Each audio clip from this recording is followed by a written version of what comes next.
Hello everyone. आज के video में हमारा म्यूजियम स्पेसिमेन का प्रोटोजोन एनिमल है पैरामीशियम, जिसके बारे में हम बात करेंगे। हम जैसा कि डायग्राम में देख पा रहे हैं, पैरामीशियम की स्ट्रक्चर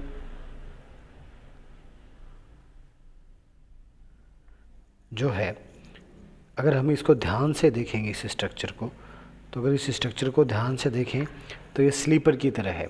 तो इसलिए इस एनिमल को स्लीपर एनिमल कुली भी कहा जाता है। क्यों? क्योंकि इसकी आकृति चप्पल जैसी है, तो इसे स्लीपर एनिमल कुली कहा जाता है। अब हम इसकी बात करते हैं तो बाहरी स्ट्रक्चर, आउटर मोस्ट कवरिंग इसकी पेलिकल है। पेलिकल इसकी आउटर मोस्ट कवरिंग है। इसका साइटोप्लाज्म वो एक्टोप्लाज्म व एंडोप्लाज्म में विभेदित होता है और इसमें दो केंद्रक पाए जाते हैं। यहाँ हम देख पा रहे हैं दो केंद्रक। एक ये जो बड़ा केंद्रक से मैक्रोन्यूक्लियस कहते हैं, दूसरा ये छोटा सा केंद्रक है आगे छोटा सा, इसे माइक्रोन्यूक्लियाई कहते हैं, न्यूक्लियस कहते हैं। दो केंद्रक पाए जाते हैं, मैक्रो और माइक्रो।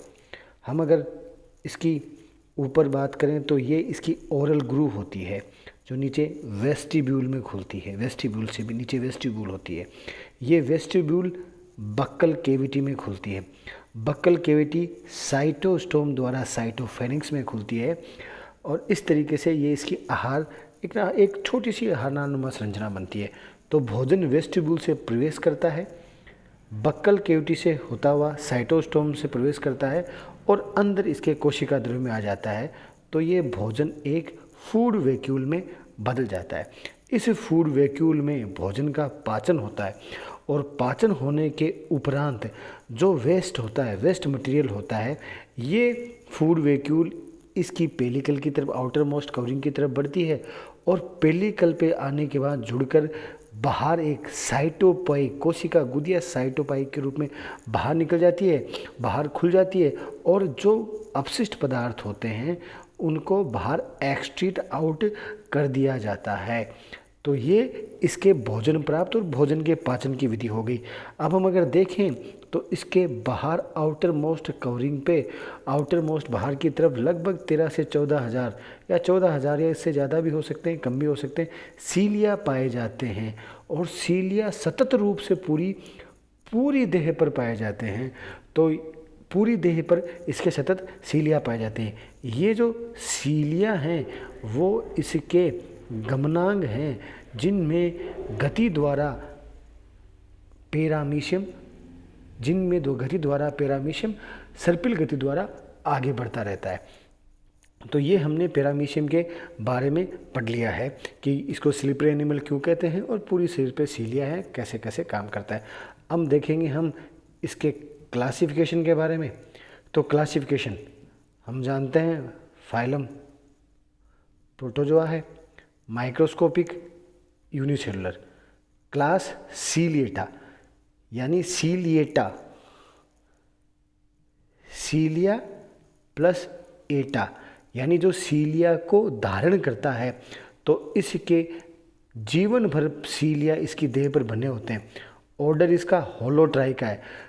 सीलिया पूरी देह पर समान रूप से पाए जाते हैं, इसलिए होलोट्राइका। Genus paramecium. हमने इसके क्लासिफिकेशन की बात की। क्लासिफिकेशन में खास बात ध्यान रखने वाली यही है कि होलोट्राइका और सीलिएटा। बाकी हम याद रख लेंगे कि प्रोटोजोआ का है, क्लास सीलिया बियर करता है तो सीलिएटा का हो गया, सीलिया पूरी शरीर पे होते हैं, होलोट्राइका हो गया, और जीनस तो पैरामीशियम है ही।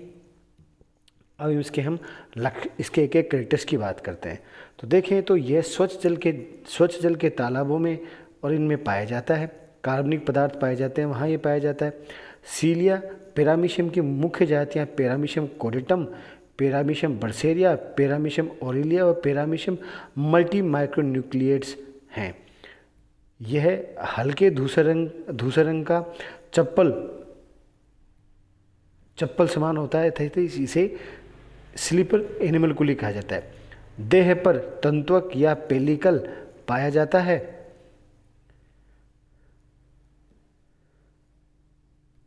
इसकी देह पर पाए जाने वाले ट्राइकोसिस्ट रक्षात्मक संरचना होती है जो भोजन पकड़ने के भी काम आते हैं।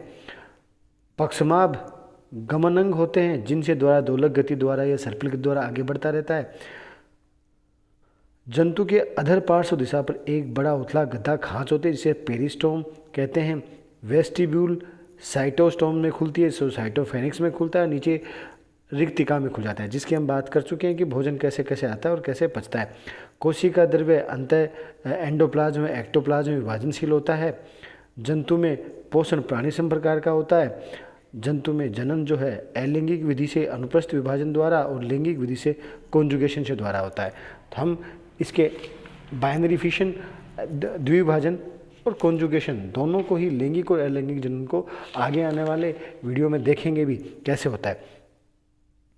तो ये हमारी बातें थी पैरामीशियम के बारे में कि पैरामीशियम को एनिमलकुली, स्लिपर एनिमल क्यों कहा जाता है। इसको पहचानने का सबसे अच्छा तरीका यही है कि चप्पलनुमा सदस्य संरचना होती है। माइक्रोस्कोपिक एनिमल है, स्लाइड में ही हम इसको देख पाएंगे।